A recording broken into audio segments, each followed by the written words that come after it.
Hello and welcome to another episode of The Page Burners. We are working our way through the Malazan books by Stephen Erikson and Ian Esselmont. We're currently working our way through Deadhouse Gates. Today's the final discussion. Well, not final. This is the final discussion in the order we are going.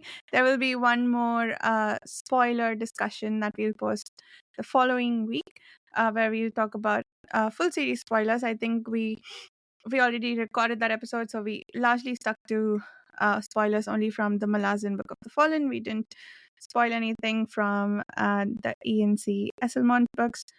But yes, we are working through the series in publication order, which means we won't get to an Esselmont book, at least until after book 5. But coming up next is Memories of Ice. We'll probably start recording that in a week or so. Thinking chapters up to the first 3 chapters or so. I'll post a breakdown of the reading schedule on the forum. That's where we do all the planning for these discussions. If you'd like to chat with us about the books, please consider checking out the Page Viewing forum. My name is Varsha. I should have said that way sooner than I did. But I run the YouTube channel Reading by the Rainy Mountain. And with me, of course, we have the rest of the friends we discussed the podcast with. Carl, could you start us off with or continue introductions? Yes, yeah, go adjunct, ahead. sir, as you command. I guess I also am, do the thing where we talk about the thing we're most excited to discuss. I oh, read this 2 weeks of ago, so I course. don't remember anymore. Just I guess the rebirth thing for Coltain with the Yeah. crows. Yeah. Yeah. I am Carl D. Albert. I am, oh, sorry, one sec.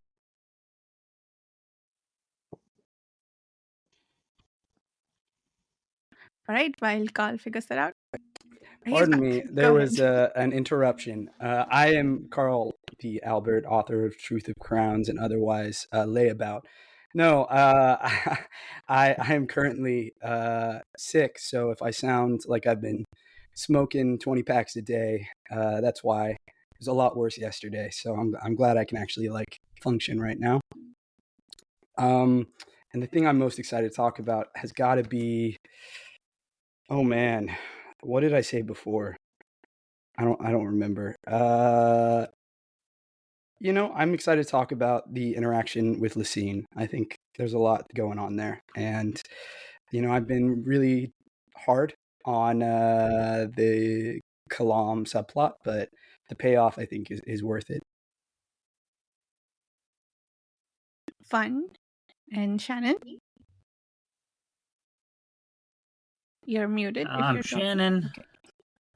I am mostly just from here on Page Viewing, and it also has been several weeks since I read this, so I am most excited to probably talk about the how about how Malik got everybody killed at the end. Bastard.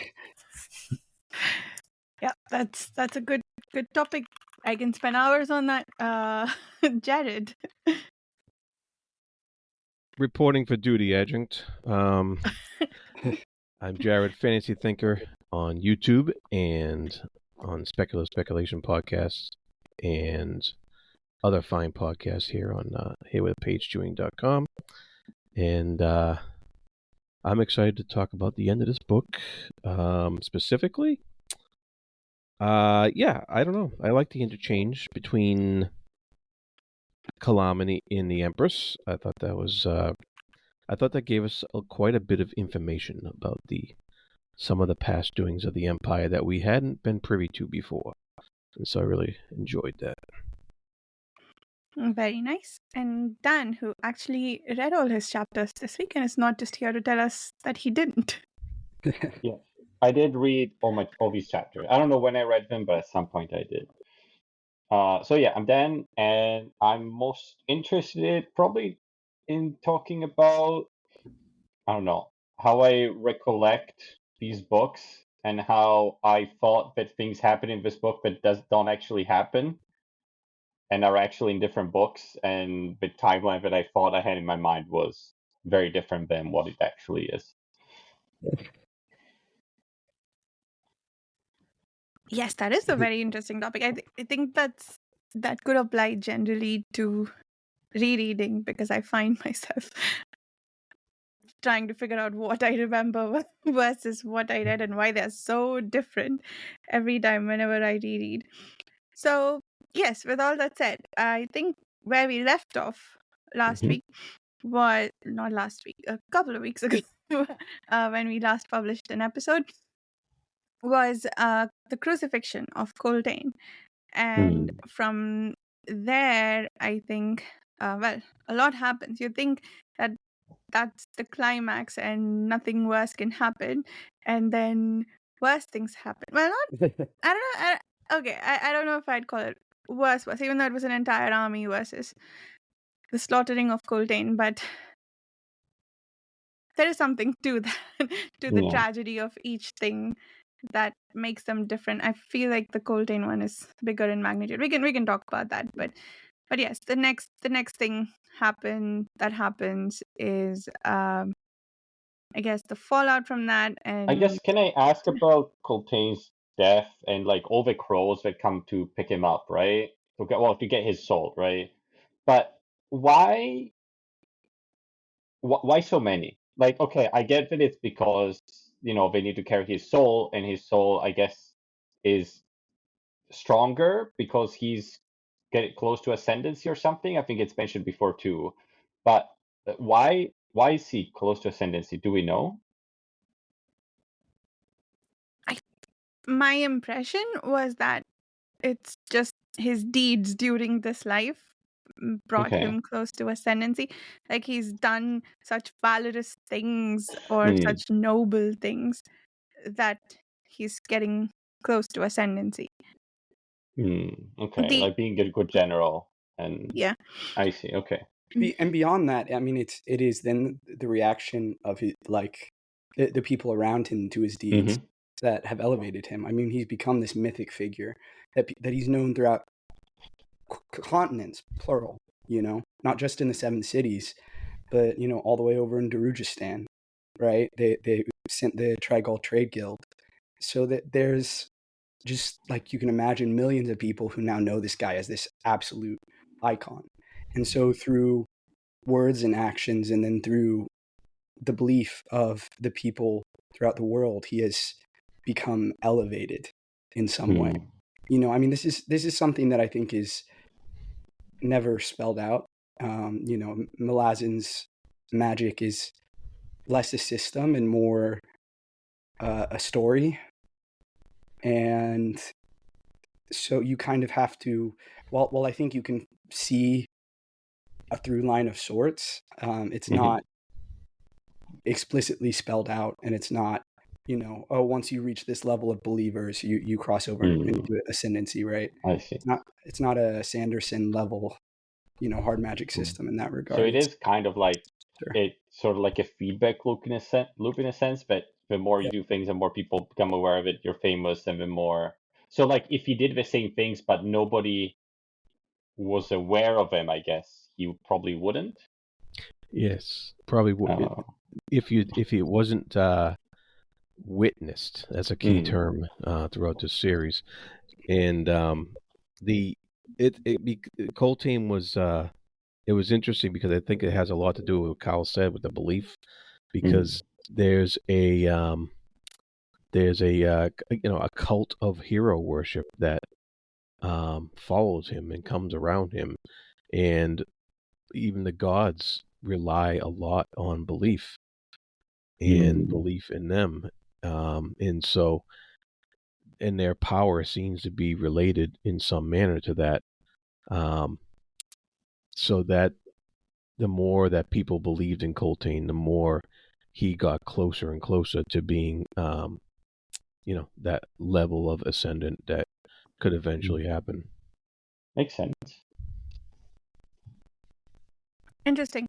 I kind of I think what you guys said makes absolute sense, that if he didn't have that many believers, or, like, so to speak, or followers, or if he didn't have such renown, that he may not have ascended.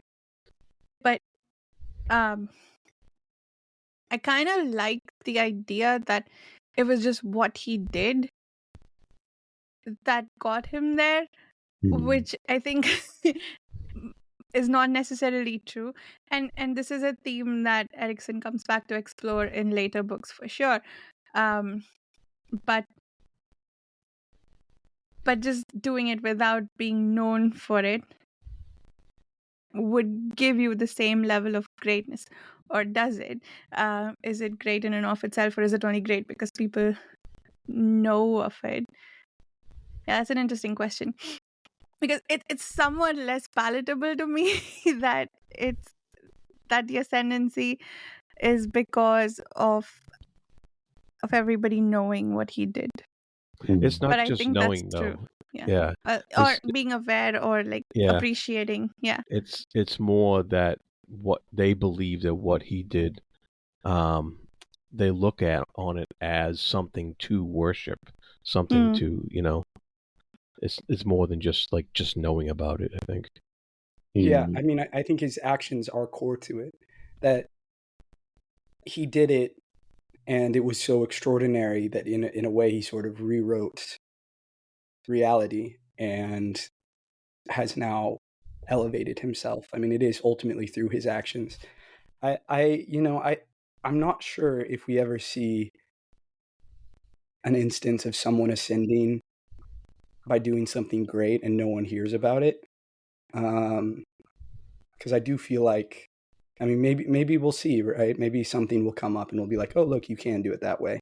But Coltain's ascendancy is definitely empowered by his legend and how it is spread across the world. The story that grows around it, Yeah, no, I absolutely agree. I think that makes perfect sense. I just don't like it. Well, I think it's just the same reason why some of the bridge burners are also on that same path, because like we got a little taste of it with Stormy and Gessler in this book, and it's the same reasons, because of that myth surrounding them, that story growing around them. Yeah, that's what I was thinking, because I was thinking, like, you know, what he did. I'm sure there's other generals and other commanders that did similar things, but are not as, you know, it was not in a situation in which it was so mythologized or whatever, so idealized, I guess. I don't know. That was my impression, but I wanted to see what you guys thought. Yeah. Yeah, that's interesting. It's hard. It's hard not to talk about future books. It's really hard. You'll get there in about 4 years. We will, and you can speak to your heart's content.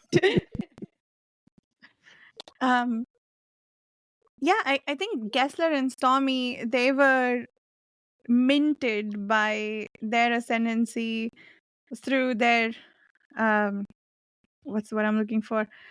Travels. That's such a lame word. But travels through the Warren that they went through, right? Like being burnished by whatever the flames were. But yeah, I didn't think of the mythology aspect of it. I guess they are also formerly well-known soldiers, right, who refused to get promoted. So yeah, that makes sense. I never thought about it like that. I'm like, oh, you do the hard work and you get promoted. That's it. No, people need to know. You need visibility. We'll see, I guess. Yeah. I think that there's layers to it, right? Like I without the actions, it never would have happened. And Stormy and Gessler are an interesting case, right? Because we are invited to question how much of their growing power is related to the legend that we learn has been created around them, and how much is related just to the happenstance of their getting exposed to immense magical energies, and like, would they have survived Talon without already having begun the process of ascension? You know, I mean, this isn't a situation or a series where these things are kind of very clearly delineated. There's a lot of esoterica around the magic system, and so I think we just, in some ways, have to interpret it as we will and move forward. And yeah, I guess that's one thing I know we mentioned this in the spoiler chat that we have yet to upload, but the Warren that Stormy and Gessler were exposed to, you can safely identify in this book as Talon. which is the Warren of Fire, the Warren of the Talani Mass. Safely identify. I like that term because of the Talan dragon, among other things. And I guess the fire, of course, the fire. Yeah. I guess Bowden, if he had stayed longer, would he have ascended, or did he need to be as well known? Like, would he have been an outlier? Would he have ascended, sort of gotten close to ascension with the others? Anyway, interesting questions. And I think this is one of those choose your own adventure theorizing things we can do. But moving on, I guess, is this where they take the army out, and what's his face is complaining to the other what's his face, a Pomqual, that Coltain didn't do good by the refugees, Netpara. Yeah. And Duiker gets really angry at the guy. But anyway, they listen to Malik and take the whole army out to its doom, as we find out. It's just so crazy to me that they do exactly the perfectly worst possible thing at every step, and the most like evil and stupid thing at every. It's like they're the perfect villain, sort of. You know what I mean? Yeah. It's just they're always doing the opposite of what the good people do say they should do, right? Just so easy to hate them. Formqual sucks. And Malik yeah, I mean, he's been setting all this up, we learn, has been playing the strings of everyone from behind the scenes. Yeah. You certainly hope the Whirlwind believers do not trust him. Yeah. But we'll see. Okay, I had a sort of question about this, and I'm sure that maybe there's an explanation, but throughout the book we're told about how dangerous the Malazan soldiers are because they think for themselves, right? And in this case, all of the soldiers in Erin, or enough of them that could make a difference, would have liked to go help Coltain, but they don't do anything.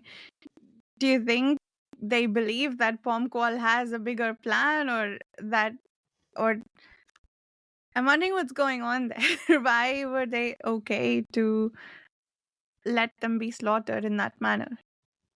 Well, I think it's because most of the soldiers there were Aaron soldiers. We know that he locked up the Red Blades, the most Malazan pro soldiers that he had.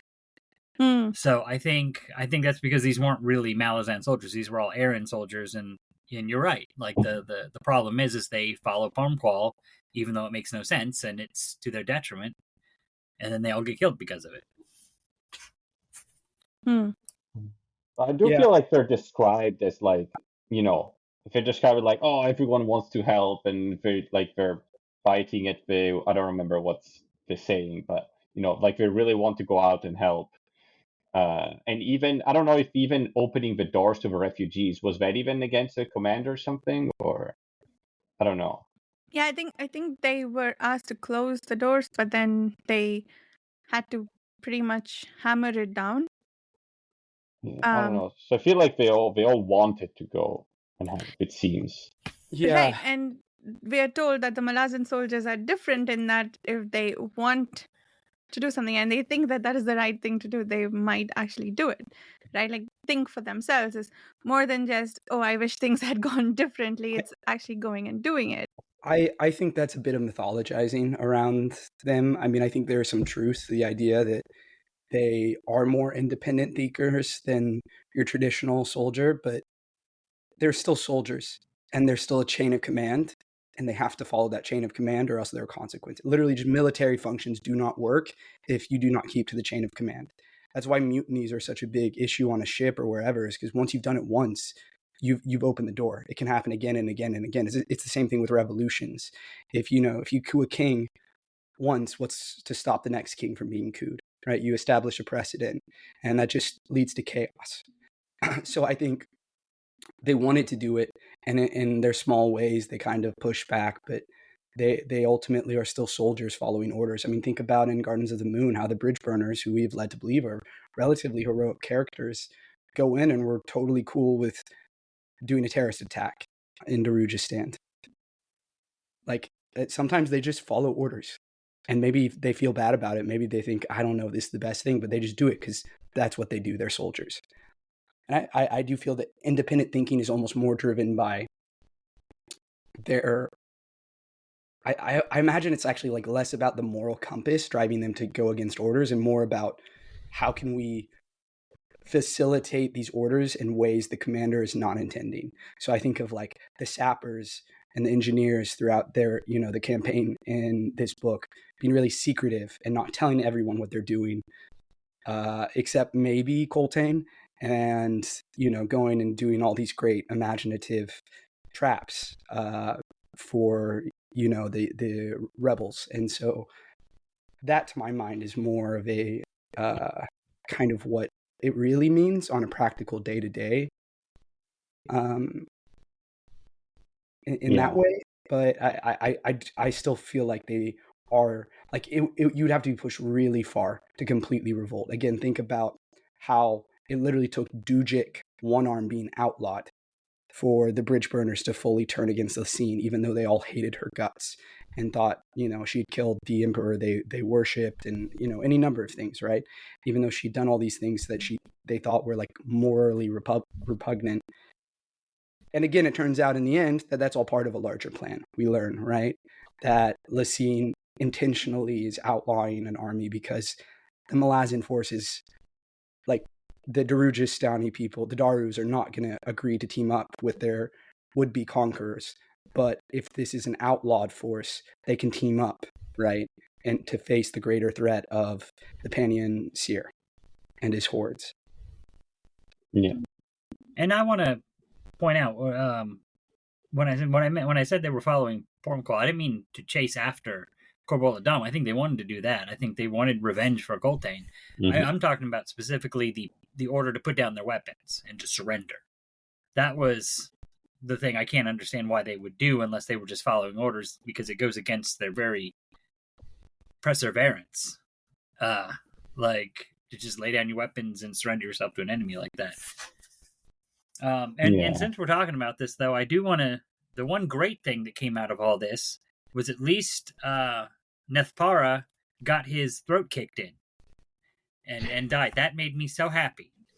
And that was really like there was a lesson there that, like, you shouldn't shit talk somebody and tell them you're arresting them and you're going to kill them before you actually have them arrested and in your control, because he was saying all this stuff to Duiker that, like, oh, you're going to die, and Duiker's sitting there on a horse in front of him. And yeah, then Duiker's like, okay, well, I might as well kill you, because what do I got to lose? I mean, he should have killed him like 2 battles ago, to be honest. Like, what was it? When they crossed over refugees, When they crossed the river. disobeying orders. I think if he killed him at that point, nobody would have said anything. Because it was in the middle of battle, too.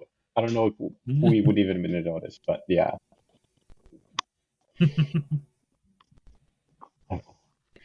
Yeah. This is an insight that I think I borrowed from P.L. Stewart, from a conversation he had on, I think it was AP's channel. But in the beginning, the killing of the noble woman is kind of horrifying with how Bowden kills her. But we're sort of cheering pretty much when Nethpara is killed. I guess the flip there is interesting. And maybe I don't know. I don't know how I feel about how either of them got killed, but I guess it gives us some insight into why the nobility is hated so much. It's not just like kill the nobles because they're nobles and they're all haughty dickheads. It's like this person is actively rebelling and doing everything they can to make your lives as hard as possible when the stakes are as high as they can possibly be. And that, in my mind, is what potentially justifies an execution. And I also think if you do it in kind of a way of due process of like getting approval, or, you know, not so much due process and do it in the middle of a battle and hope that no one calls you out on it later. I mean, it's risky, right? This is a messy situation. I don't know that there's a very clear right or wrong move here, because, like, just pragmatically, there are a lot of different ways that killing him could go wrong and could lead to, you know, the Malazans being treated, you know, even worse than they were. Although ultimately, obviously, they're treated as badly as they possibly could be. But I mean, before that point, when they first come inside the walls of Aaron, and there's just, it's tough. I remember thinking it was sort of a moral victory for Duiker to hold back in the battle when I was reading through this time, because I didn't remember what happened to Nethpara, and then to see how that plays out, it ends up seeming like a mistake that he didn't kill him sooner, actually, because this guy sabotaged them after they got back and sabotaged Coltain and has been spreading lies. And at that point, you're like, yeah, you are evil. Yeah. You have crossed the line. You are just full of horrid feelings and motivations, and the world is better off without that person. But it's tough, right? It's tough to make that call, particularly when they're all fleeing for their lives. I feel he already made, like, one time he disobeyed the order and crossed and got a bunch of people killed. Then he tried, like, oh, I should leave ahead, take the horses and run to the city. And then what else he did? He, like, at every possible step, he was doing the worst possible thing. Like, he proved it already, like, a long time ago, in my opinion. Yeah, I agree. I think at that very first time, it should have just been, like, harsh justice. Yeah. Like, anyone else, if they weren't nobles, would have been executed. And so, you know, they should have been executed. Yeah. I mean, in my opinion, like, this specific book, at least of all the Malazan books that I've read, is very, how to say, like, the characters are a bit like a caricature of themselves and of the role they're playing. Like, it's not super, like, some of the things we're doing, like, oh, the soldiers on the walls, they want to go out, want to help. Like, everything is very well set up to give you that nice emotional feeling of, you know, fuck the bad guys, or like, oh, this is very tragic, and hence the tragedy. Like, the feeling of a book is like, it feels right, but if you think about it too hard, it's not like, in my opinion, the characters are not super realistic or very deep. Like, the bad characters are bad, and that's what they do, and they do the worst thing every time, and the good characters pretty much always just do the right thing every time, sort of. You know what I mean? I would disagree with that. I would agree that, like, some of them aren't particularly deep. Like, a lot of the bad guys, like Pornqual or Nethpara, aren't particularly deep. But I think that sometimes there are people who are genuinely atrocious and just are, like, continually making bad decisions. And you can see this throughout history. And you can see it in the world. And I think that sometimes people just suck. And it is a useful storytelling tool if you have someone that you can just hate, right? Yeah. And the biggest thing I struggle against is, one, that's not realistic, because I think it is. Like, you know, to talk about another series, like, Joffrey Baratheons exist. You know, there are people who are just, like, deranged psychopaths. Yeah. And if they get in power and they have, like, an absurd amount of power, they do terrible things. And often they fail upwards, you know, until someone kills them. And then, but the thing I really push up against is that the heroes are just all good.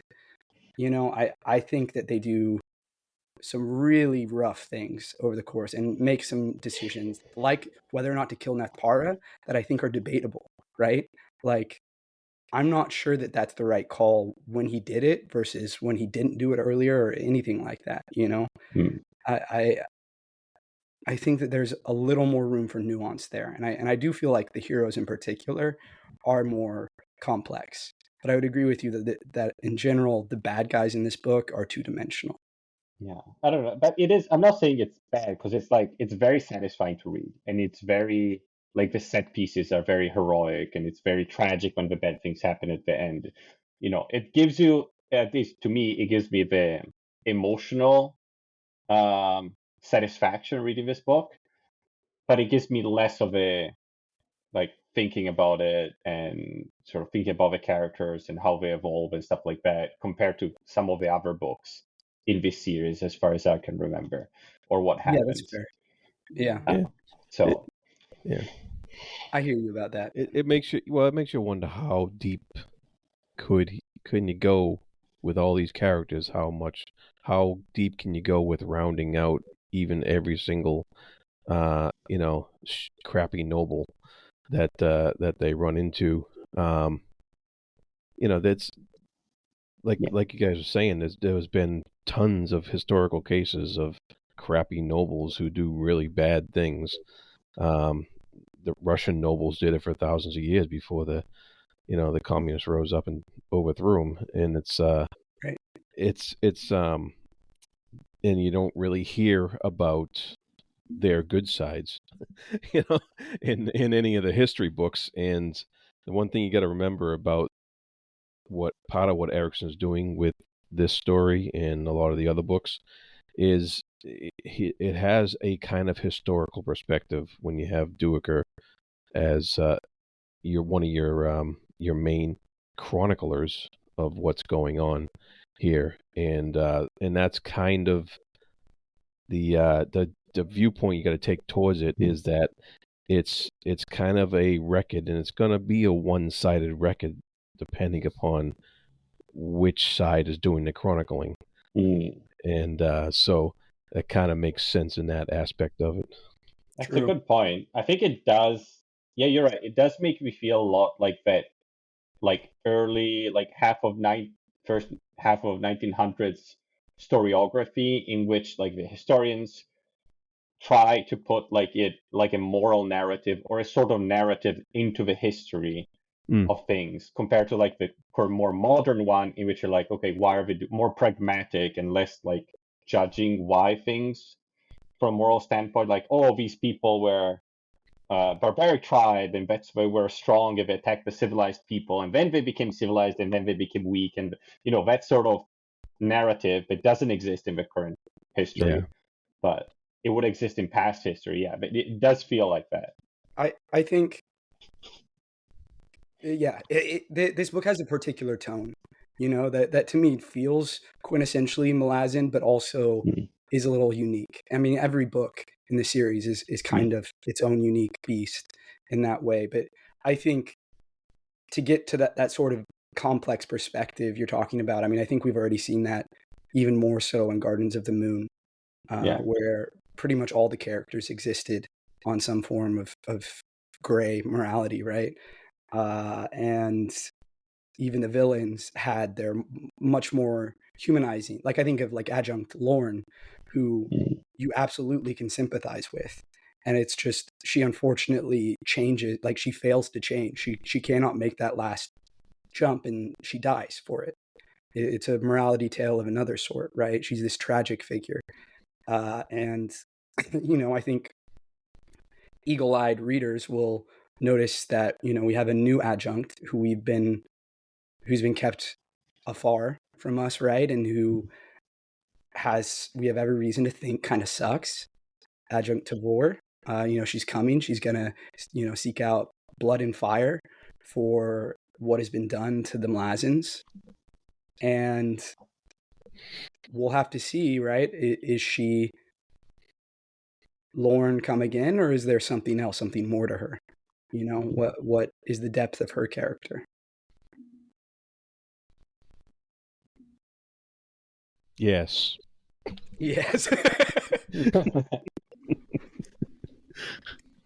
I'm so curious about how many first-time readers we have who actually listen to this podcast.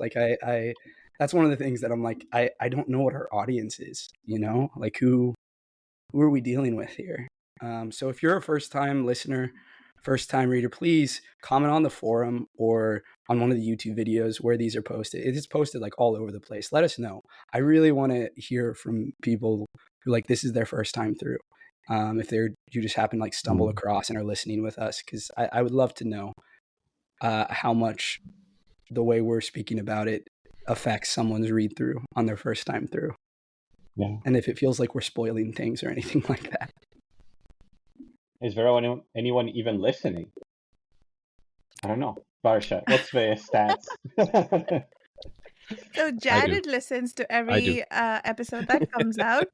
I know Josh does. Is it there's a few others who I get comments from regularly, and I think Steve gets them. We have like 5 listeners. Which also done. Thank you so much for listening. that sounds like a small number, but I'm really grateful that anybody at all is listening. My understanding too is that the bulk of our listeners come from the actual like page chewing podcast and listen to it on there, like on a podcast platform, as opposed to YouTube. I think YouTube, like with a lot of podcasts, is not kind of the prime medium through which people partake. Oh, and the podcast itself to hear from them, right? What's that? It also makes it harder for us to hear from them, right? Like That's the listeners who are just like downloading the episodes when Steve uploads them, like they don't have a comment section, right? They would have to come to the forum to post anything. Yeah. So I'm encouraging those people to reach out to us. I would really love to hear from you. Yes, please. Especially because we will be interviewing Steven Erikson sooner rather than later. We're working on getting a new date set up. I guess that's something we didn't say is we had to postpone. He had technical issues. His laptop melted down. But we will get an interview with him unless he just hates us, in which case we will weep, and we will go unwitnessed. But that we will cross that hill when we get there. I like that. If that happens, I'll rename our podcast to The Unwitnessed. That actually would be perfect and hysterical. If he turns on us, he hates us. We are the unwitnessed Malazan read through. Oh no. Oh no. I am. That is a cool podcast. That actually, yeah, that's like a really cool. Well, what's good too is like no one sees our faces. Like I can see your faces right now, except for Shannon's, who lives in the darkness, Warren. But we are unwitnessed. We're not unheard, but we are unwitnessed. For some definition of witnessed, yes. Yeah.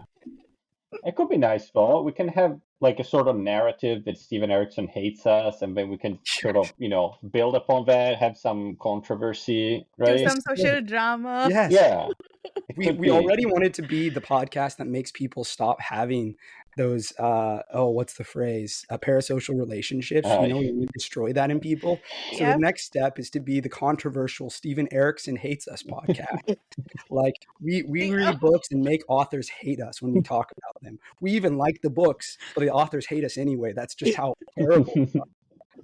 The only group of fans that Steven Erikson doesn't want to talk to. Anyway. Yeah, I should do that.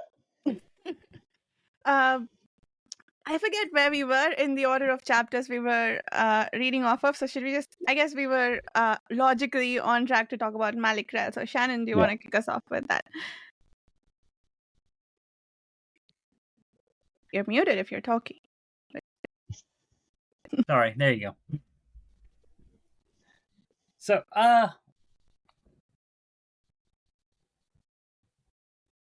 he's your favorite character? Malik Rel is my favorite character because he's just such an asshole. He's two-faced. He's manipulative. If you've seen the fan art, he looks kind of like a frog or a toad. Yeah, he's great. He's amazing. No, I just wanted to. I mean, I think we really hit on what I wanted to talk about, which was the soldiers kind of putting down their arms and listening to Pormqual, who was being manipulated by Malik Rel. Which I just found baffling, but it's what they did. Yeah, Malik Rel played him. I mean, he's with he appears to be with the Resistance. Maybe in future books we'll see. But yeah, just the death of Duiker, the death of the army, Pormqual, all of that was shocking. Yeah. What do you guys think is his deal? Like we were told several times through the book that he is Gistal, which is not supposedly doesn't have anything to do with 7 cities. So everybody kind of like just chilled, and it's like, yeah, this guy's cool. I think as readers, we decided not to focus too much on him. Duiker was certain that, he's got a vendetta against Coltain because of that bit of insult during the first war council. And whatever he did, it seems much larger than just petty revenge for some ill treatment.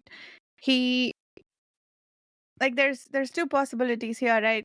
He went and made Coltain made him so angry during that interaction. He went and talked to Shaik's army commanders behind their back, and then planned this whole big what do you call it, betrayal, which doesn't make much sense because he didn't know just how far Coltain would get. All the odds were stacked against him. So and Pomqual never sent a backup, presumably because he was listening to Malik. So what do you think his game is? What does he want? Maybe just corrupt. Corrupt how, though? Did they give him a bunch of Or money? maybe. Hmm. That's the only thing I could think of. Or he wanted power or something. Well, here he had Yeah. power. Well, What does he get out of this? He's not going... Shaik is still the leader of the revolution. And as far as we know, this is the end of his involvement here. We don't know what happens next. Right now. maybe he thought the Malazan would lose, so better be on the winning side. Better be on. Interesting. Maybe. But then he made them lose. Well, but if you're thinking they're going to lose anyways at the end, might as well, make it even easier and be on the winning side, I guess. If he thought that, I don't know if that's what he thinks, but yeah. What do you guys think? I mean, I have read later books, so I definitely have a much better idea. What I can say is, I'm going to read the epigraph to chapter 4. The priest of elder male dreams rising seas. This is a poem titled Dusk by someone named Sethand. Okay, the priest of elder male dreams rising seas. Another name for the priest of elder male is a G-stall. We hear him referred to that over and over again. So let's just clarify some things. A G-stall priest, meaning he is a priest of male, the elder god of the seas. Rising seas. As a visual, obviously, you might think good for the seas, rising, ascending. That's maybe a more potent word than I necessarily meant to use, but who knows, right? So the thing I think we can safely say is this is a man who plays long games, who you should not trust, who is easily offended, and when he's offended, will not forget, and who is planning in pursuit of his own power. The question I think at this point is there more to his pursuit? Is it just power? Is he doing this for his god? What is motivating him? That is unclear at this point, but I do think it's fair to say that he is pursuing power and is playing everyone. I mean, certainly, we haven't seen him openly betray the apocalypse, but if I was them, I would not trust this guy because he just betrayed everyone he had worked with up until that point, including the man who elevated him to a position of power, Pormqual. So, sketchy dude. Sketchy dude. fair enough. I think, horrible as that scene was, there was a moment of, I don't want to say warmth, what's the word I'm looking for? That relief, maybe? I don't know. When, I forget, the commander of the other army, Camistrillo, he says, I'm going to give all the other soldiers a warrior's death, but this guy, Pormqual, But I think he just kills him or beheads him or something, like right there. It's like you're gonna die a dog's death. Everybody else, I will give honorable, noble deaths. But I would rather take Porncole's death than the other 100%. people's death. So Yes, I agree. it's terrible. But in his mind, he was giving him a less honorable death, which Yeah. was interesting to yeah, me. That he was respected by no one. Yeah, Pormqual's a little shit. He deserves nothing. He's a coward, a sycophant. You know, he's the reason Coltain died. He sucks. He got what was coming to him. The Yeah. poor soldiers did not deserve their fate. no, they got like the Spartacus rebellion, Yeah. crucified all the way. What's this? Oh, yeah, you know Spartacus, right? Oh, the guy, he led a slave revolution against the Romans, Hmm. and he was very successful for like 3 or 4 years, and then he got defeated, and the whole army got crucified along the road to Rome, the same way as all the soldiers got crucified. Oh, I didn't know that. Interesting. Yeah. It's one of those really epic stories that gets remade into Hollywood shows and movies all the time because it is so tragic. Because ultimately they lose. Hmm. Yeah, even though they won several battles against all odds, right? Yes. But yeah. It's like Dune if Paul lost in the end and the Fremen were wiped out. Okay. Interesting. I have to look that up. Okay. Yeah. Just watch the movie. I'm sure there's a movie. There is. It's old. Yeah, it's an The older movie. movie, isn't it? Yeah. Yeah. But yeah, the Anyway. description of the crucifixion though, and like how he has to wait and see everyone else, and the actual thing is really gruesome. Okay. No, I mean like in this book. Yeah. I'm yeah. saying. No, it is. Yeah. It's like, okay, I have to look that up. But do I really It's want gruesome to? no matter where it happens. Well, it's because we're very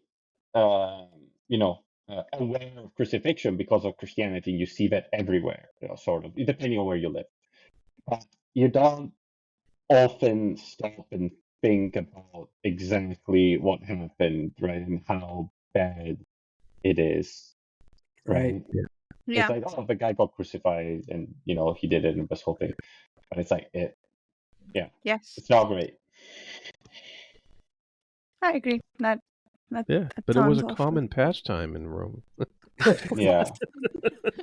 That's a way to put it. Yeah. Yeah. Oh yeah, it's- I remember this from the what is it called? The Robert Harris trilogy, the Cicero trilogy. I forget what the first book is called, but yes, there were sequences where the road to Rome, people were crucified, and I remember thinking that was horrible. Sorry, Dan, you were about to say something. Sidebar, is that trilogy good?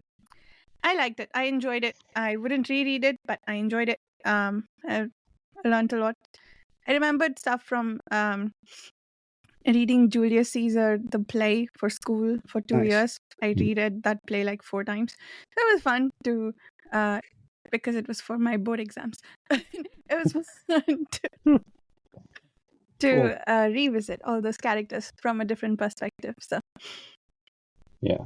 It's I don't know good. if it's Yes. mentioned Yeah. in this book, but Mhm. yeah, some of one of the things they did is like they put a pedestal under your feet, so that you wouldn't put completely all your weight there, and you would have to be forced to be there for way longer, and you don't die. I think they do that. Maybe because they do.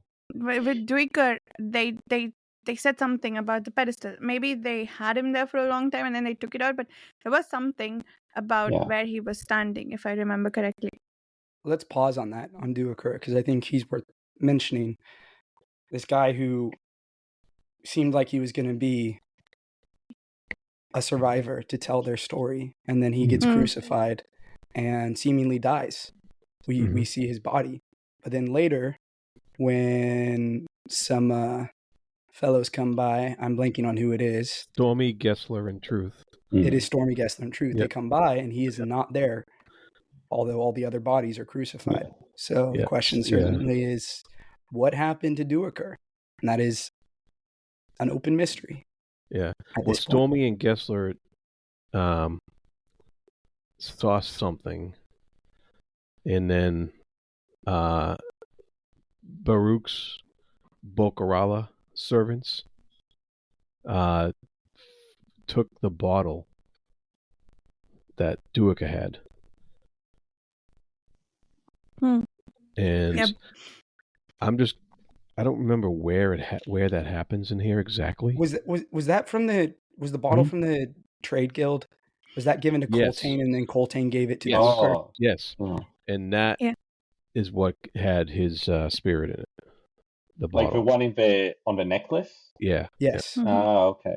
Yep. And so that's something to keep your eye out for. The that is something that always shocks me. Is resolving Duiker's fate is not in this novel. It's left relatively ambiguous. Yeah. Eagle-eyed readers can kind of pick together what happened, but it is not made clear in this book. I had to read it online. I didn't catch well, it. Just because we don't know exactly. I read it online too. Yeah. I fully read it online, which is crazy because if you just read the next book, you find out. Yeah. But it is there. You will, if you have the patience, you will find out exactly what happened. Yes. Also on this topic, while we were talking about the turncoat and the betrayal and all of that, Heberic, when they meet Comisrello and Malik, Heberic is hearing this voice, this god laughing, and he thinks it is his god. He thinks it's Finner. I think it's pretty fair to say it's not Finner. Finner doesn't have a lot of reasons to be laughing right now. Yeah. And I think in a spoiler talk, we actually debated this a little bit. But I want to bring it up again here for people who are not going to listen to the full series spoiler talk, which is what god is laughing? I mean, or is he just imagining it? In a series like Malazan, I think it's fair to say he's probably not just imagining it, right? Like, so it's not Finner. Well, what's the other thing that he's connected to right now? The jade thing. Yeah. The jades. So what would be going on with that jade thing? What voice would he hear laughing from that jade thing? Doesn't he also have a bit of a Tataril in... Wait, I heard Erikson say it the other day in an never mind, I'm going to say it how I say it. Tataril stuff in his hand. No? Yes. I think so. He does, yeah. Is that connected to a god too? That is major spoilers. To a god. Oh, I'm just trying to mix up the pot here to add confusion. I wasn't aware I was spoiling things. I just think this is something that readers, first-time readers or rereaders who don't remember anything, should be thinking about. Who was the god laughing? And this is something that we can get the answer to. And I also think now I should be able to know now. No, ultimately we can know the answer. It also, right? Is it the same god that earlier, either in that same chapter or in the previous chapter, Duiker heard laughing? Duiker heard a god laughing, and he thinks it's Hood. He thinks it's Hood laughing at them, and he seems to see, before he dies, by the way, some figure, a Jagged, but like a really withered, like a spirit of a Jagged that looks kind of gross. What's going on there? Is that the father of who was protecting the gravesite? That is who he thinks it is. Okay. He thinks it is the spirit that was speaking to List. What I would say, my point of view is, generally speaking, when there's a mysterious encounter, it is never the person that the character thinks it is. It is someone else. They are almost always, in my experience, mistaken. You think about it just from a dramatic level, that that adds to the like, ooh, fun reveal, but also, it's playing with the unreliable narrator, right? That the characters don't know all things. They're guessing at what they're witnessing, what they're experiencing. And so oftentimes it's not literally what they think is happening. As evidenced by the story with Tatirin, we'll get to all this in a bit. But, Lecine and all what she says happened. It sounds very different from what we were led to believe happened in Gardens of the Moon. Everyone here has read these books. So if it's Steve here, this would be more worthwhile to ask him what he thinks is going on there. But for any listener who this is the first time, be thinking about that. What is that jacket that Duiker saw right before he died? And who did he hear laughing?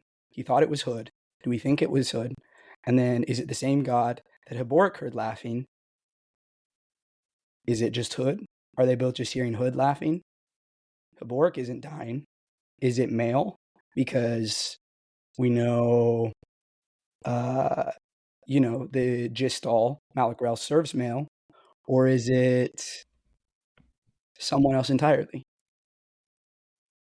Something to think about. Then tell me. That's funny. Yes, lots to think about. Some stuff that I missed, but realized based on the questions that Carl asked. So this is fun. Last little bit about these scenes is I find it very potent that when faced with Aaron and the end of her journey, Felicin decides, instead of confronting the Malazans and taking the city, to turn around and go back to Raraku, essentially into the womb of the whirlwind. She's fleeing. She's afraid, right? She does not yet have the courage to face her sister. Interesting. Is I that kind of why? believed her when she's it felt like a power move to me, and I kind of believed her. Sorry, Dan, what were you saying?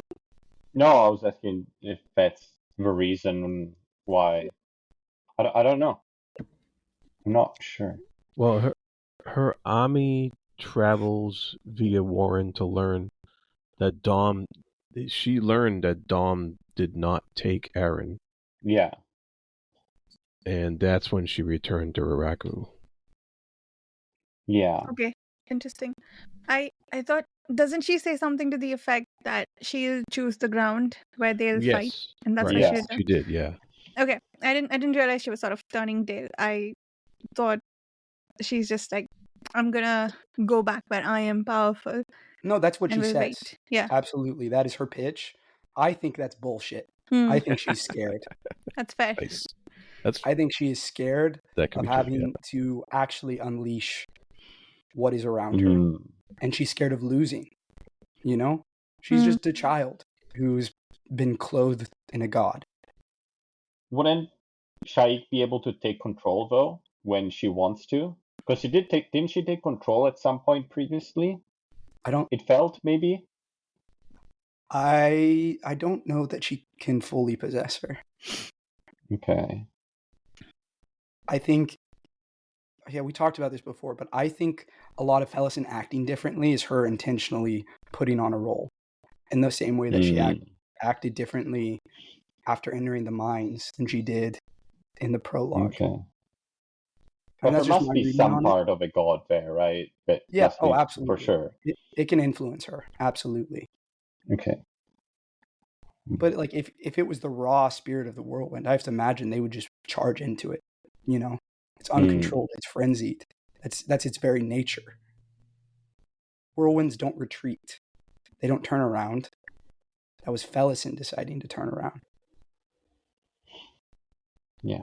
Yeah, just wondering how much control she has and how much that's a good question. I guess. Yeah. Yeah, that's a good question. Also something to ponder. Sorry. Apsalar formerly sorry, right? The questions. Yeah. But that one felt question comes up. the god had like the control. When he was in there, he could do whatever he wanted, right? Yeah, For sure. she had no awareness even of Yeah. what's going on. Does it feel like Felicin and Apsalar's journey are a bit sort of reversed? Apsalar is like finding herself after being abused. I think that's the right word for it. And Felicin was abused first and now is finding herself through a bit of possession, which Yeah. it's interesting, the reversal in their journeys. No, I think you're right. I think they're definitely parallel figures in this book, very intentionally. You know, I mean, they're both chosen ones. They're both young girls. There's a lot going on there that I think we've talked about it a little bit in previous episodes, but I think that you could Yeah. write a whole essay on the connections between those two characters and how they are similar and how they are different and what that means, what Erikson is saying through them. Certainly, my reading on it, just overall, is that Apsalar is the more heroic, the more successfully realized character versus Felicin, who is more tragic and who breaks, you know, and succumbs to her faults. Or do we think that Felicin breaks because we know what she's thinking and we don't know just how broken Apsalar is because we haven't yet had a perspective? That's Good fair. point. Yeah, that's fair. I guess in my mind, it's more that Apsalar finds some level of real success and seems to grow in some ways and actually like eke out a kind of coherent identity, while Felicin's identity is messier than it's ever been. You know, the very fact that it's unclear how much or how little she's possessed, I think speaks to that. While Apsalar in this book, at least what we're told in this book, and maybe it's not true, is that she is on the other side and those other voices are a part of her, but they do not define her, they do not control her. She is who she is. That's interesting. She is who she is, probably as the person. I don't know how to explain this, but you know how she has this sort of lethal air about her. The Fisher girl would not have grown into that on her own. So she is very much influenced by her possession. Who she Yeah. is now is influenced by her possession, which means that and because of that, like, that has to change her as a person too, like her thought process and like how she feels about the world and how she feels about maybe killing now, right? Like the Fisher girl would probably have been very squeamish about killing. So she has been, her identity, I think, has been changed on a fundamental level. And for Yeah. me, where she is at right now, with sort of grappling with the memories of Cotillion, is very similar to where Felicin is, with, because she is aware of her possession. Like, I wouldn't even call it a possession, it's more of a symbiotic relationship she has with this god. And the god's memories that she has will probably influence her and like give her the sense of power and maybe help her grow and change as a person there. So I think these two are very interesting explorations of how maybe memories define identity. But for me right now, the way You I'm say looking at it, it's memories defining identity. Uh-oh. Is this time for Icarium? yes. Let's go. But let me finish that sentence I was saying. But I think I think Sorry. I think My bad. that was a perfect cutting. What was I saying? Damn it. Oh no. Yes. So I think they are sort of at almost exactly the same place right now, even though they got here through like in opposite directions. So it'll be interesting to see where they go from here. But I think there's a lot we can talk about with those characters. and we'll have the opportunity to. So let's go to Icarium. Icarium. I say his name 4 different ways every episode. They're all correct.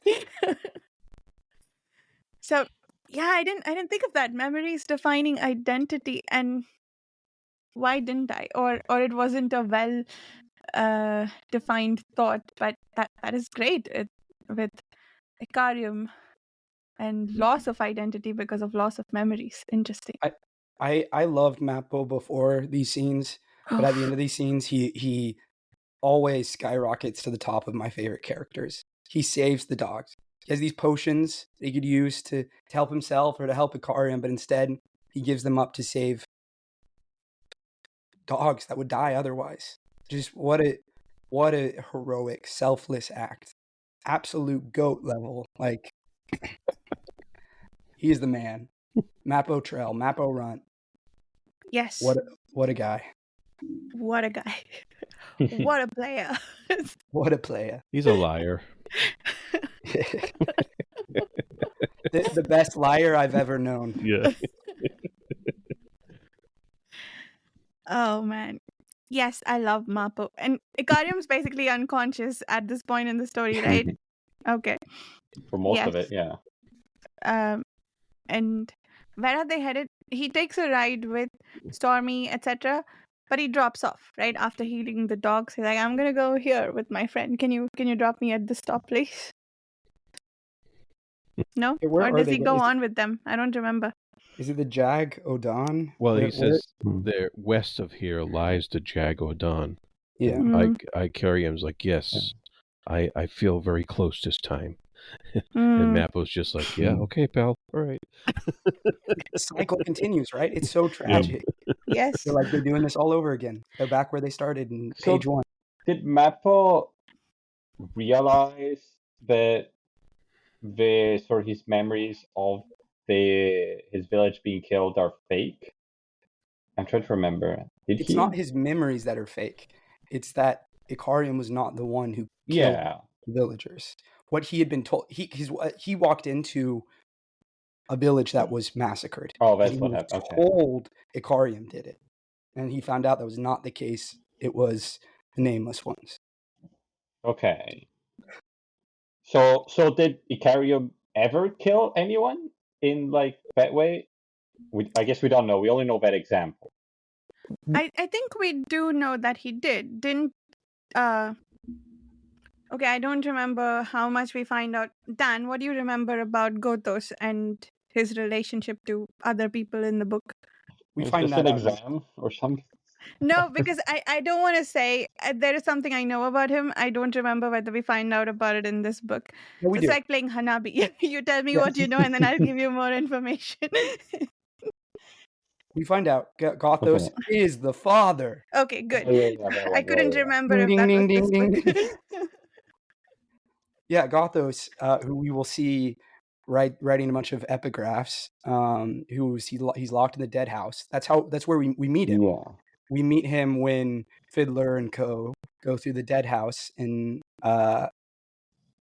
there's Gothos, and he's very polite, and he like makes them tea, and he tells them that like, yeah, his son was cursed because he tried to break Gothos out of the Deadhouse. Gothos is trapped there, and Gothos wants to stay trapped there, but Icarium tried to free him, and for that reason was somehow cursed with this Hulk situation. Okay. And So why can't they tell him? again, I think it's simply a matter of they're concerned he will either Hulk out or kill himself. Okay. And they don't want to do either for some reason. Okay, so that thing then is not like something innate about Icarium, it's something because he was cursed when he tried to free. Okay. Yeah. Fair enough. I think I was missing a couple of logical steps in there to put it all together. Yeah. So there is a legend, right, for Icarium, and I think at least some of it is about the destruction, like the laying waste of several cities and possibly genocide, which I'm now starting to believe it wasn't intentional genocide, more the destruction of a people due to destruction and anger. But I don't know. I don't know his entire history. But yes, to your question, I do think he has committed crimes in the past, just not the one that Mapo thinks he did, which makes their friendship so much more tragic than we already thought it was. Okay. But now that he knows, maybe he still doesn't tell him and he keeps it because he doesn't know what's going to happen. About the fact that he's been destroying people? Well, about the fact that, well, you know, because the Elder Ones told Mapo to care about Icarium because, oh, look what he did to this village, right? So, but in theory, now that he knows the truth, he would be able to, like, okay, well, now I know, let's change things. Let's help Icarium remember, like, really remember. I think he had made that decision before. Not that he would help him remember, more that he would do whatever Icarium needs to feel good about himself. Yeah, Mapo stops Icarium from learning and doesn't tell him because he's seen now that once Icarium learns, Icarium becomes suicidal. If you remember, Icarium was basically like, just feed me to the Azath house. Yeah. I don't deserve to live. I'm too dangerous. I should just live in eternal torment, trapped here. We now know, like his father. And so Mapo, who loves Icarium, who does not want Icarium to suffer eternal damnation, refuses to tell him.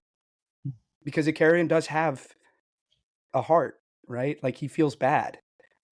He's cursed, you know, I mean, it's a tragedy that he's cursed to do things he doesn't want to do to the most extreme amount imaginable. Yeah, makes sense. Shannon, were you going to say something?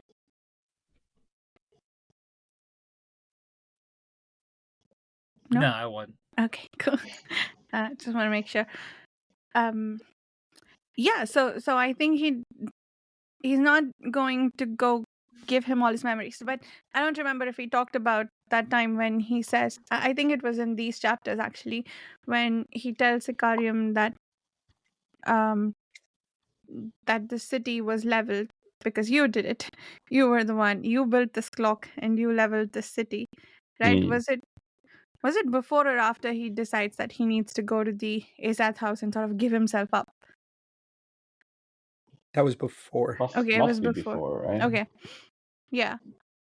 So I think he's not going to give him information willingly, but he's not going to stop him anymore either, I think. And but actually, I think you brought up an interesting point. I'm not sure about what Mapo knows about his own village. See you, Jared. And is it that I know Fiddler realized that he was lied to,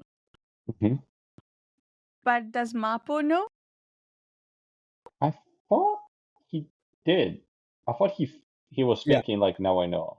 No, he knows. Yeah, okay. Okay. He did. Okay. He definitely had that revelation. Mapo has a character arc in this book. He does change, even though his relationship with Icarium has not in its patterns, its day-to-day patterns. Mapo has fundamentally changed. Okay, that makes sense. I wasn't sure. I might have missed that. I don't remember when or how he has the realization about it. So I don't remember exactly how, but yeah. Well, that's fine. We're never going to see these characters again anyways. So. Right. We don't need to worry about things characters too much. we'll never see again. We're done with them. Fiddler and Apsalar and Iskarl Pust and Crocus. Speaking of Iskarl Pust, what about that scene where he actually sounds normal for once and then finds a wife for himself? You're getting ahead of yourself. First, they're in the Deadhouse. They're trying to get to the Deadhouse. They're trying to figure out that you can use the Azath houses essentially to go from one Azath house to another one because there's like a giant map across the ground and you can just like pick your location and drop through. And Iskarl Pust seemingly drops through a hole that goes on forever and they think they've lost him. And it turns out it's just an illusion. and that Scarlbust is trying to sneak away from them to return to his temple. Where there, he returns to the temple and meets the spiders that have been bothering him all this time. It turns out they are, in fact, a person, Megora, and she wants to marry him. Because that was apparently a mating ritual, him killing all those little spiders. They're my ultimate pairing in this series. I strip them so hard. I love them. We did not have a clue though that she was with spiders before, right? I was trying to think, because when it happened, I was like, oh yeah, I remember. But before, I was like, where is she? I thought maybe I confused her with someone else, but okay, there was no clue. She had not been introduced. All we knew was that there had been spiders that he had been killing. Yeah. Yes, I he remember was that. finding and killing every spider, and supposedly he knew that she was a diverse. But I guess we could have maybe guessed, because any creature you see in this book could be soul taken or diverse, right? There was a divers made out of blood flies on their way to the Deadhouse. Fiddler and company, when they make their way to the Azath house in the desert. But I had a question, and we were talking about how maybe the butterflies could be diverse too, but probably not. But maybe. But in the beginning, they weren't blood flies, right? But they were some kind of flies. In the prologue, and they formed a person, and they talked, and Felicin was wondering how the hell they talked. Do you think that was diverse too? Or is that something else? Oh, shit. A good point, actually. That's a really great theory. That would explain why the guy totally disappeared. Yeah. Because he was diverse. Yeah, because divers can transform back into humans, right? Yeah. Yeah. Yeah, that would make sense. Right. And he's a priest. He's a priest of Hood, and one of Hood's symbols are like the flies, right? So it's not just an omen of Hood. He probably is literally diverse. I hadn't even thought about that. Great point, Parsha. No, I think you're spot on. I think he's a fly diverse. Interesting. And I guess the other question I had about the prologue that we could probably discuss now, I don't know if we have the answer to it yet, was the secret that they think Heberic knows, or they imply that Heberic has some information or will find something out soon. We don't yet know what that is, right? I'm trying to remember what you're talking about. Yeah, there was something that he tells Heberic that I was trying to map to something I knew or remembered from the 10 books, and I couldn't. But I still have no information. I think I'm going to have to reread that prologue again and see what other information there is. Because there is some... Yeah, go ahead. I don't know. I'm wondering if it's like in the next book, right in the next book, because there is a bunch of stuff about Venera in the next book, I think. Some stuff. Right? So it could be. I definitely did confuse some stuff. Book. Yeah. Maybe is it the fourth book? I think so. Maybe. I don't. Okay. I mean, we don't follow Heberic again properly until the fourth book. I don't remember if we see him at all in the third. But okay. That seems like a good sort of segue into the topic that you had, Dan. Wait, so it's the fourth book, really? That we get in Felicin again? Yeah, that's correct. I thought it was the next book. Nope. Okay. The next book we go back to the bridge burners. Yeah, I remember that. Yes. Okay, I just remembered there's this whole long arc about Felicin and the people in the vortex, the oasis, and stuff like that. And then when reading this book, I was like, oh, it's all in this book. But it's not actually. Yeah. No, it's in the fourth book. Oh, I think the secret is that Finner hadn't left him at all, and that Finner was connected with him the entire time. That despite the fact he's a disgraced priest, he's actually a favored priest. And it was the other priests around him getting things wrong by cutting off his hand, and that Finner was never going to let him be without hands, never let him be without power, that they are intimately connected. Interesting. Okay, that makes sense. And so intimately connected that they were able to yank the god out from Right. from where he was using his hands. Okay. Yes, that is all in the fourth book, Dan. And I think we were talking earlier. I don't remember if you were there for that discussion, but about how a lot of stuff when I read it the first time, especially their fiddler and Icarium and all of their run to the Deadhouse gates to the Azath house, all of that felt like, to me, if you had asked me before we reread this, I would have said last two chapters, but it was like way before, maybe like 6-7 chapters before the end of the book even. So I feel like that always happens, even like when I'm rewatching TV shows. I'm like, I thought this didn't happen until the third season. So that's just a thing that generally happens to me on rewatches or rereads. But it's interesting that you thought that the fourth book stuff happened. I feel the like this second happens book. to me more in these books. Hmm. Maybe because there's so many little different, like, not scenarios, but storylines, I guess. And they're not, I don't want to say they're not super connected, because they are connected. But they're also not connected. They're both very connected and also somewhat not connected. You know what I mean? Yeah. Yeah. It's like one thread that you can follow, right? Like I think 1, 3, and 9 are sort of sequential. 2, 4, 6, and then 9 and 10, I suppose, are one I thing. would say 1, 3, and 8 in a way, or even 1 and 8. Oh, sorry, 8. I don't know why I keep thinking Toll the Hounds is 9. It's 8. Yeah, I meant Toll the Hounds. Yes. Okay. Yeah. And then 5 is its own thing. It's a side quest. But that connects to things. But Well, no, it's crucial because 5 lays the that's true. groundwork for Well, 6 5 in and Reaper's 7. Gale.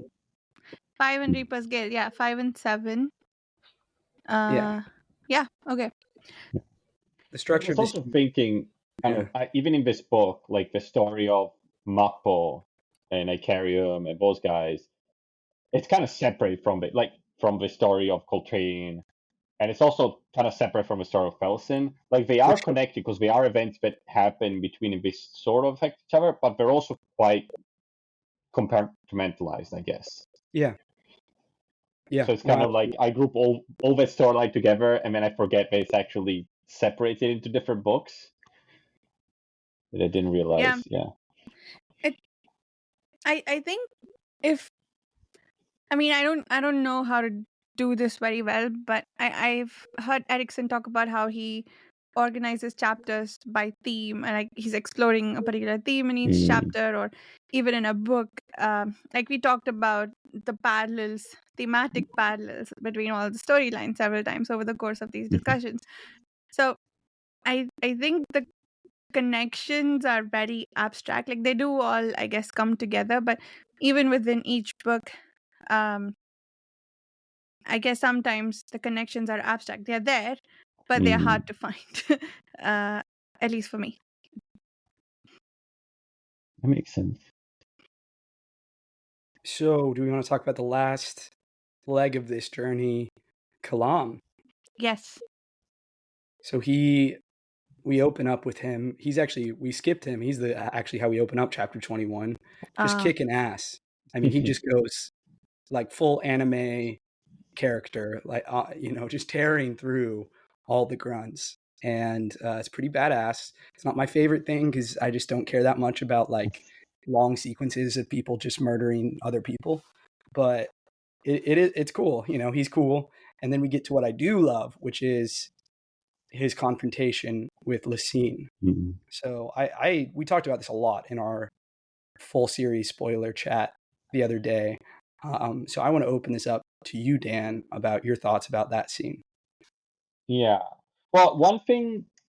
So I get what's happening. Like Lecine explains to him the whole like double. It's not double crossing. It's the whole pretending to betray, right? And then what's his name? The high mage.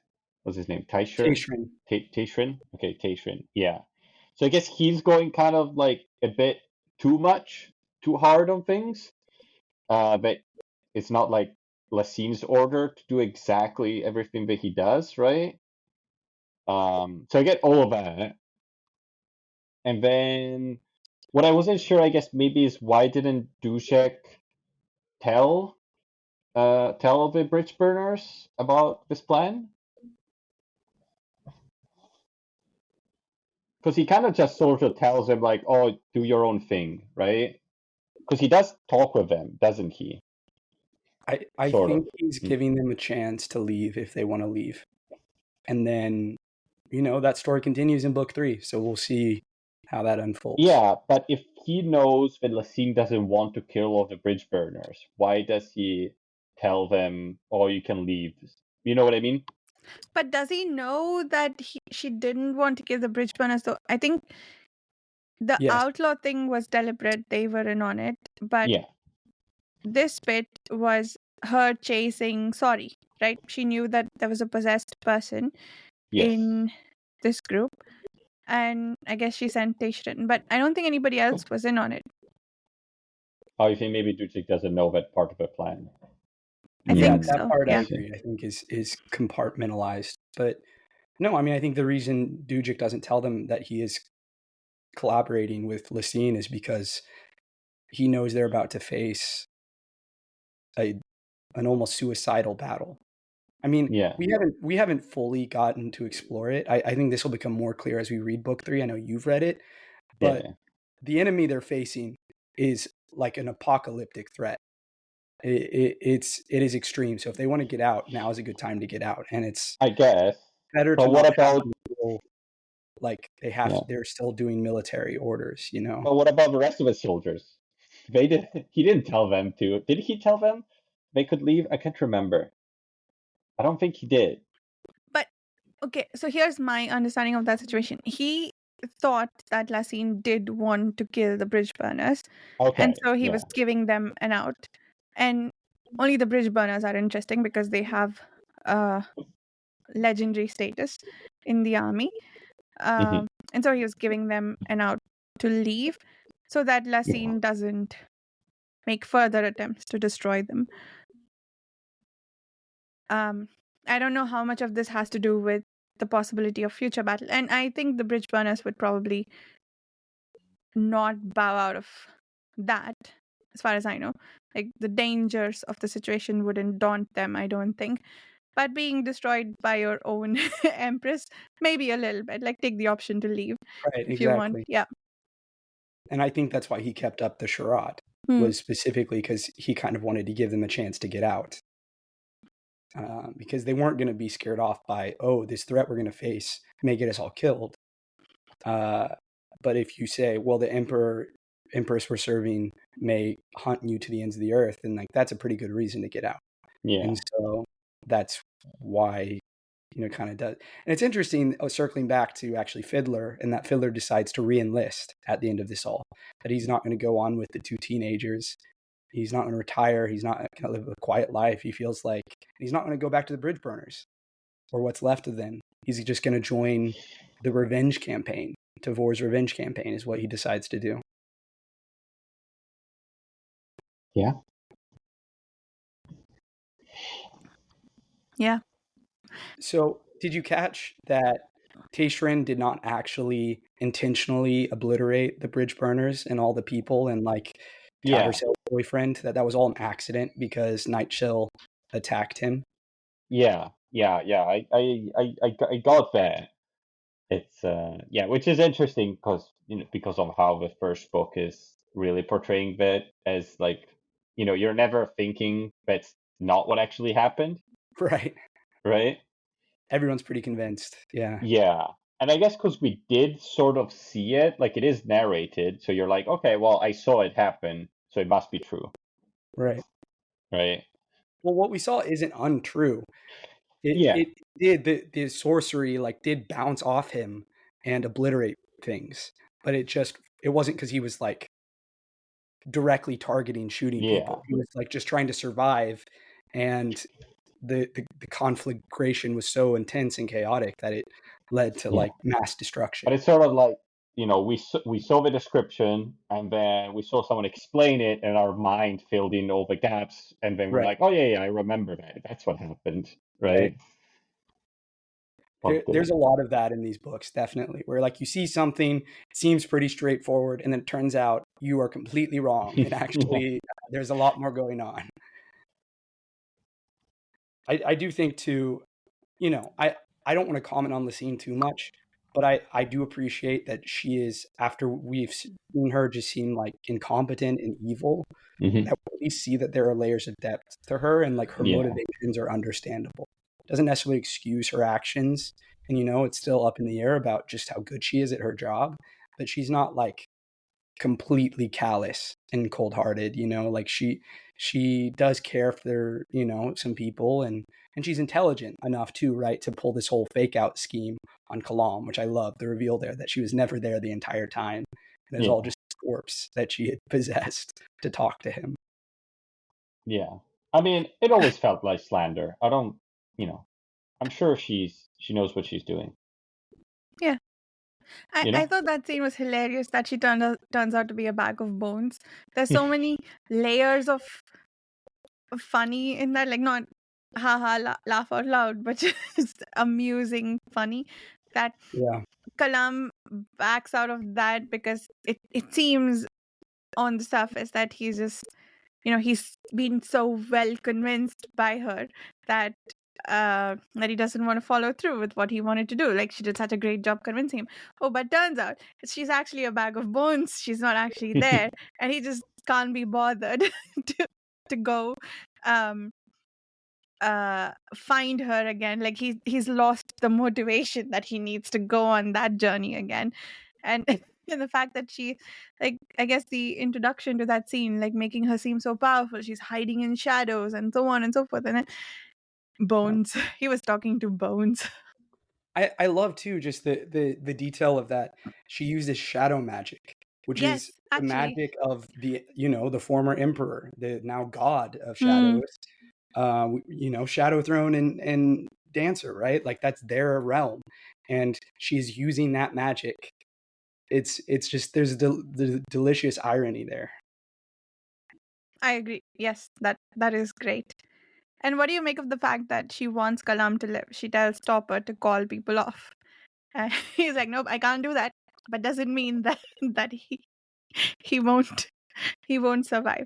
And I we'll think use this to cull our weaker ones. Let's. Yeah, I think that she knows on some level. Like, I think she likes Kalam. I don't think she'd maybe go so far as to say that out loud. But beyond that, I think she's someone who recognizes a tool, a very good tool, when she sees one. And Kalam is among their best, as evidenced by the fact that he massacred everyone who came for him. All of them. Yeah, all of them. And Minala comes running to save him. I love the dramatic Hollywood moments in this book with their relationship. Yes. Oh my God, it's so over the top. Coming to save him in the last moments, and following him on a boat, like in the airport. I'm actually kind of on board for it. I wish they would have Yeah, I gotten more agree. scenes together. Like, I wish they could have developed it a little more, but like, I'm on board. I mean, I think we didn't see it on page, but they traveled together for long enough that I can buy that it happened. Yeah. Yeah.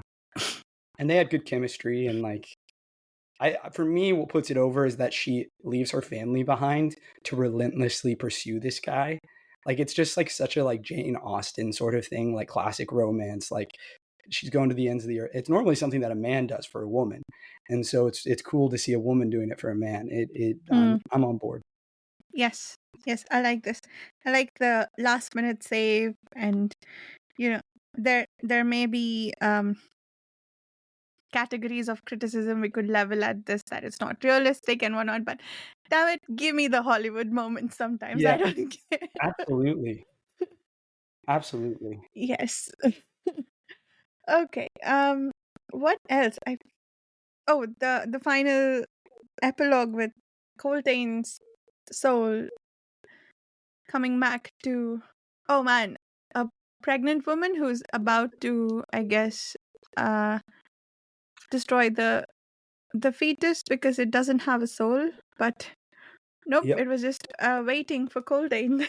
Coltain's Became a many-crowed vessel. soul to show Yep. up. And so we see the rebirth Interesting. of a god. Yes. Or I should say, he's only an ascendant at this point, but all it takes for a god is worshippers. So we'll see. Yes. There's okay, I had a question. Sorry. Please. At some point, I think we were told that maybe it was when Sormo Ina's soul was getting consumed by the butterflies. That wasn't just the soul of one warlock, but many in that body. Is that true? Like, I didn't realize that until we were told that, and that was interesting to me. And if they're being eaten by butterflies as opposed to being reborn through crows, means that they won't be reborn. That feels like such a big loss for the world. But also, the other piece of interesting lore that we get is that the souls ride other souls, right? Like even the warlocks. The child that is born would have already had a soul, and the warlock is sort of the second soul riding that child. But in the case of Coltain, I guess the soul just needed all that space or something, but that was interesting. I don't know what that pans out, like what the consequences of that are, but it's just interesting that, he needed a special condition for rebirth. It's kind of like, we saw with Tattersail, and who was reborn as Silver Fox. There are just all these like soulless babies hanging out there, Yep. or something, like just waiting for some higher level being to come in and, fill them up. Yeah. I guess they just have a few of those sent out which I guess, and I'd like to know how much of this plays a role, but what's the word I'm looking for? There is this sort of predestination aspect to it, right? Like this baby was conceived several months before Coltain died. So they knew that this was coming, or was it a preparation for the possibility of it? And if it didn't happen, what would have happened to the child? But I don't really care about that much. What I'm curious about is, was it certain that this would have happened? Is there some aspect of determinism to this world then, in that case? That's an interesting question. I mean, we know people can see the future, so there has to be some aspect of like there is a correct in quotes, like timeline. I don't know. At the same time, this definitely seems like a series that is pretty big about like free will and the ability to change and grow and make decisions. And but I don't know that those have to be contradictory. Yeah. Maybe there are some things that are just sort of destined to happen, but because even the deck of dragons, which they don't tell the future, it's more just what players are involved right now, right? It's not really making predictions, or no, I guess some of it does. There was that some of it definitely does. Yeah. There are some things that we know happen later that were predictions, but again, are they predictions of possibilities, or are they laying out realities? Like, we know that they were actually predicting the future because we know what plays out, but again, were they just predicting things that could happen? Yeah. I mean, I think that there is some level of truthful foretelling, because like oh my god, what is her name? I want to call her Esmenet. Felicin. Felicin. Wrong series. Yeah, wrong series. Felicin has those dreams of blood, and like other characters have these portentous dreams Right. of things that come true, and often they're kind of metaphorical, but like when you understand the metaphor, it's clear that like they're seeing something, an omen of something that is coming, that will happen. And so I do feel like that there is some element of like fact to foretelling, but it's just not always immediately clear what that fact is. There is an argument to be made that we are connecting to somewhat unrelated things and making, like, sometimes you wake up with a bad feeling and then you get some bad news and you're like, oh, I had a bad feeling about this. But like, if nothing happens, you have a normal day, you don't really remember that too much. So this could also be interpreted as one of those, right? Like she's been through shit. She's dreaming about blood. She just wants blood. But and then she became the sort of cheerleader of the apocalypse, and suddenly her dreams have meaning, which, for the book, that makes perfect sense. But you could also argue the other way around, if that makes sense. Like, I guess my point is even the aspects of foreshadowing or predictions that we get, we could interpret them as not really being that, so they don't necessarily lay out a deterministic world, right? But I will say, to kind of talk about this, I feel like there's stuff in later books that also complicate this. So this is tough to explore. Certain characters that I'm not going to give any explanations, but Erastus and things in that regard that definitely seem to imply that there is a malleability to the way events happen, or at least an apparent malleability. It's tough to say exactly how determined anything is or not. Certainly the characters seem to experience, it seems free flowing, that they're able to make decisions in those dimensions. Decisions have meaning in and of themselves. Yeah. Shannon, what are your thoughts about this? I think, talking about free will versus predestination, it doesn't have to be either or. I mean, the people could have free will, but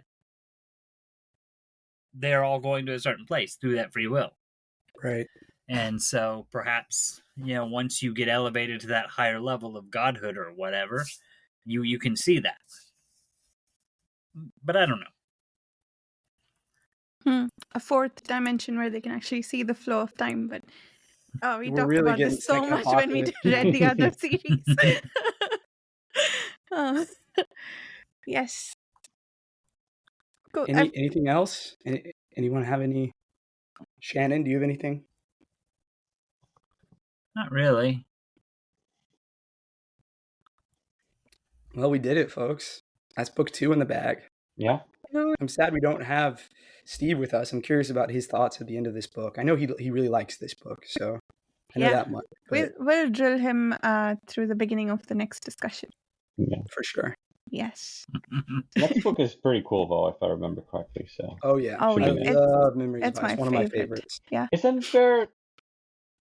Is that's where we get the other really fun characters? This sort of like Iskal Pust. There's another couple of characters, right, in the next one, which are which actually will lead into our first spin-off. I think I know who you mean. the first spin-offs, the short stories, or like little novellas. Those guys. Okay. Comes after Memories of Ice. And Corporal Brooch. Yeah, I think we'll be reading that after Memories of Ice. We'll read the first novella after that, because publication order, I think that's next. I think we should take a week to do that. Excellent. I bought it. I'm ready. I'm eager. I haven't read any of them, so I'm excited. Me neither. Yeah. Okay, so when go ahead. I was just going to ask. So, have we decided when the next when we start Memories of Ice? Do we start this week or next week? That's a good question. I was thinking we'd take a break and start the week after. Okay. But we'll decide after. So first Tuesday of May, tentatively. Thereabouts. Okay. So Yeah. for the audience, that's 6th of May. Would roughly be 6th of May. tentatively the next meeting. Yeah, there we go. 6th of May. 6th of May. So, and I usually post these on Fridays. I think Steve also posts them on Fridays. So wherever you're listening to them, what is 3 days from 6th? The 9th Yeah. is when 9th. the first Memories of Ice discussion will go up. Actually, that's true. Because next week we'll post the spoiler discussion.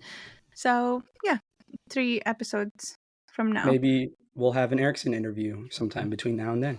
Yeah, if that scheduling works out, we'll probably push out Memories of Ice the week after. Fingers crossed. Fingers crossed.